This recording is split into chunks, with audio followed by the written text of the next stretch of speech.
Assalamualaikum warahmatullahi wabarakatuh. Perkenalkan, nama saya Cindy Cynthia Dewiana, NIM akhir 026. Saya di sini akan menjelaskan materi prinsip dasar keuangan Islam sampai dengan prospek dan tantangan lembaga keuangan syariah. Prinsip dasar keuangan Islam ini ada 3. Yang pertama, riba, kedua, gharar, ketiga, maisir. Kita jelaskan satu persatu ya.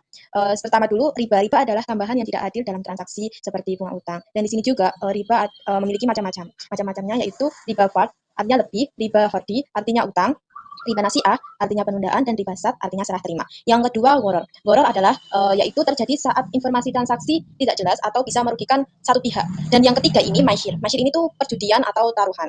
Di dalam prinsip dasar keuangan Islam ini adalah ada akad. Akad tersebut ada 6. Di antaranya yang pertama al-ba'i, yaitu jual beli, kedua al-hard, yaitu utang piutang, ketiga al-ijrah, sewa menyewa, keempat al-wadi'ah, titipan, kelima al-mudarabah, bagi hasil, dan yang keenam arahan adalah gadai. Sukuk atau obligasi syariah dan produk derivatif dalam keuangan syariah. Sukuk itu berdasarkan prinsip syariah menghindari unsur riba dan mengharuskan adanya proyek atau aset yang dibiayai. Sedangkan obligasi konvensional ini lebih fokus pada pembayaran bunga yang tetap dan bukan berdasarkan pada pembagian keuntungan dari suatu proyek. Produk derivatif dalam keuangan syariah. Derivatif adalah kontrak atau perjanjian antara dua pihak. Kontrak tersebut adalah bilateral, yang nilai atau harganya tergantung pada nilai dari sesuatu yang lain. Peran lembaga keuangan syariah dalam pembangunan ekonomi. Di dalam lembaga keuangan syariah itu memiliki peran penting dalam pertumbuhan ekonomi guna menciptakan kesejahteraan dan meningkatkan kualitas hidup. Ada faktor pendukung efektivitas kinerja lembaga keuangan syariah, di antaranya pertama kesiapan masyarakat, kedua regulasi yang mendukung, ketiga penggunaan teknologi informasi, keempat sumber daya manusia. Tantangan yang dihadapi dalam pengembangan keuangan syariah ini meliputi rendahnya literasi keuangan syariah, kurangnya sumber daya manusia dan pakar ekonomi syariah, kemudian minimnya inovasi produk. Ada juga strategi lembaga keuangan syariah, yaitu ada pendidikan keuangan, pemberdayaan ekonomi lokal, produk dan layanan yang sesuai. Fintech dan inovasi dalam keuangan syariah. Di sini ada perbedaan fintech syariah dengan konvensional. Fintech syariah adalah layanan keuangan digital berbasis prinsip syariah, memudahkan akses keuangan sesuai hukum Islam. Sedangkan fintech konvensional adalah digitalisasi perbankan konvensional untuk memudahkan transaksi keuangan secara online. Ada juga crowdfunding. Crowdfunding ini adalah metode penggalang dana dari banyak orang untuk mendukung proyek tertentu. Salah satu bentuknya yaitu donasi tanpa imbal balik seperti infak, sedekah, atau wakaf. Di sini ada digital banking. Digital banking itu layanan perbankan melalui internet, seluler, atau ATM. Ada juga perbedaan digital banking dengan konvensional.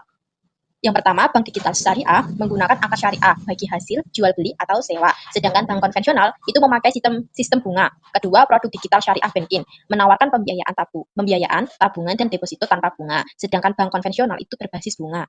Yang ketiga, skema investasi pada digital banking menggunakan bagi hasil atau mudarabah dan musyarakah. Sedangkan konvensional memakai bunga tetap.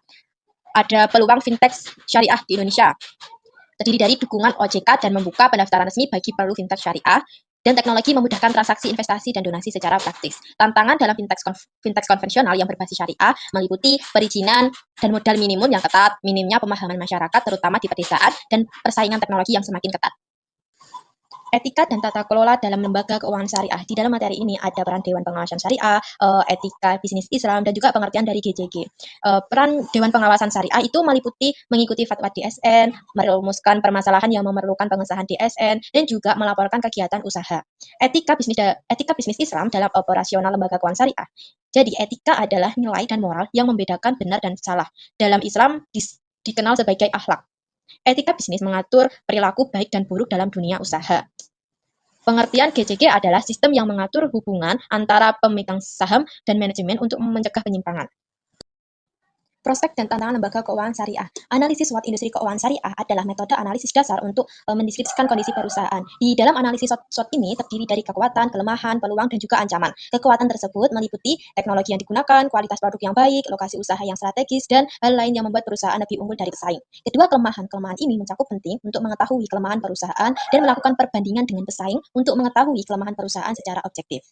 Ketiga, peluang. Peluang ini disusun sejak awal untuk meraih keuntungan dengan mencangkup faktor pendukung agar bisnis bertahan. Ancamannya bisa berupa pesaing, keterbatasan sumber daya, perubahan minat konsumen, dan juga faktor waktu. Tantangan yang dihadapinya itu ada dua, rendahnya literal dan juga teknologi tertinggal. Rendahnya literal itu seperti banyak masyarakat belum memahami konsep dan manfaat keuangan syariah. Sedangkan teknologi tertinggalnya itu seperti pemanfaatan teknologi masih kalah dibanding lembaga konvensional. Sekian dari penjelasan materi saya. Wassalamualaikum warahmatullahi wabarakatuh.